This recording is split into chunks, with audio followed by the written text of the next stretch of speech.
All right, happy Thanksgiving Eve. All right, we're getting hungry thinking about the turkey and all the trimming. So, we're talking today about leftover safety. Yes. So this is after you've had your Thanksgiving. So health experts are reminding people some of the guidelines when it comes to handling and food storage. So if you're not using a warming tray, turkey leftovers should be put in the refrigerator or freezer within 2 hours, which is kind of, I guess that makes sense. I feel like a lot of people break that rule, though. I do too. Like, especially if you have a family gathering, people will leave it out. Yeah, for longer than 2 hours, but they say 2 hours. And of course, when you put it in the refrigerator or freezer, it slows down the bacteria growth process. One USDA food safety expert says Thanksgiving leftovers are safe in the refrigerator for up to 4 days. Oh. I mean, if it even lasts that long. If it lasts, they usually don't last that long. Let's be realistic. No, they really don't. But 4 days.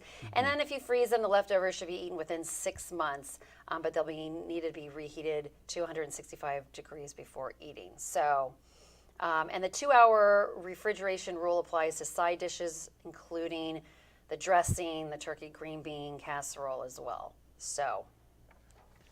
Okay, so if you want to heat up your Thanksgiving dinner in February, you can still do that. You can still do that if it's frozen. If it's frozen. 4 days max in the refrigerator for those leftovers, and then if it's sitting out, 2 hours max, sitting out on the counter. Yeah, but I feel like people definitely leave the turkey sitting out longer than I do too. 2 hours. So we definitely do. Yeah, you're right. And then, but then of course, when it comes to the leftovers, there usually isn't a lot for my family. I mean, there's so many of us, it just gets eaten.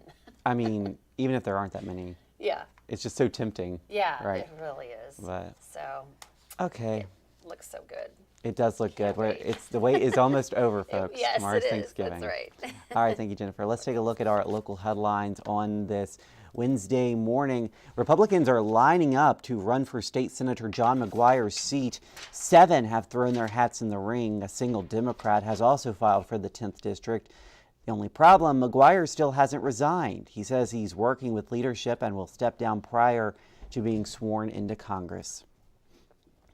Albemarle County Police has released this image of the suspect in the 7-Eleven armed robbery on Route 29 next to Greenbrier Drive. Police say the man, believed to be in his 20s, had a gun. The photo on the left, or the photo here you see on your screen, shows surveillance footage of the suspect. He was seen wearing a black hoodie, pants, and a face mask. Officials do not know which direction he left or how much cash was taken. If you know anything, call Albemarle Police. Health officials say there is one confirmed case of E. coli in Virginia linked to a recent outbreak. It comes after organic baby carrots sold by Grimway Farms were recalled. Experts say to make sure you dispose of any recalled products at your home. They also advise you wash your hands before and after handling food. If you ate any recalled carrots and are feeling sick, be sure to reach out to your doctor.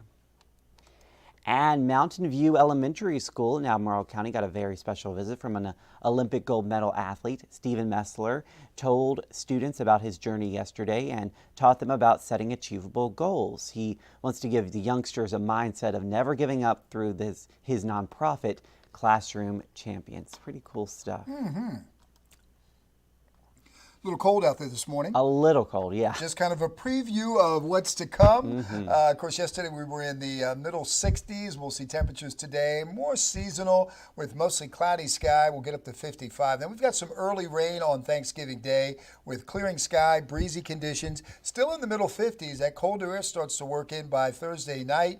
And then for Friday, sunny and 50. And then the rest of the forecast, you can see temperatures this weekend in the lower 40s. Shenandoah Valley will be in the mid to upper 30s. That'll take us into early next week as well with overnight lows in the lower to middle 20s. Of course, the valley expected to be in the mid to upper teens. So certainly a cold stretch of weather starting this weekend and throughout much of next week. Yeah, so if what we're feeling this morning right now, this will be the highs. Preview. Yes, that's right. Next week. That's right. So the mornings will be a lot more chilly. Yeah. All right, thank you, David. And thank you guys for joining us on the Morning Rush. Here's a live look at I-64 and Afton Mountain on this Wednesday morning, Thanksgiving Eve. I hope you guys have a great morning out there. Have a great Thanksgiving. We'll see you again on 29 News at noon.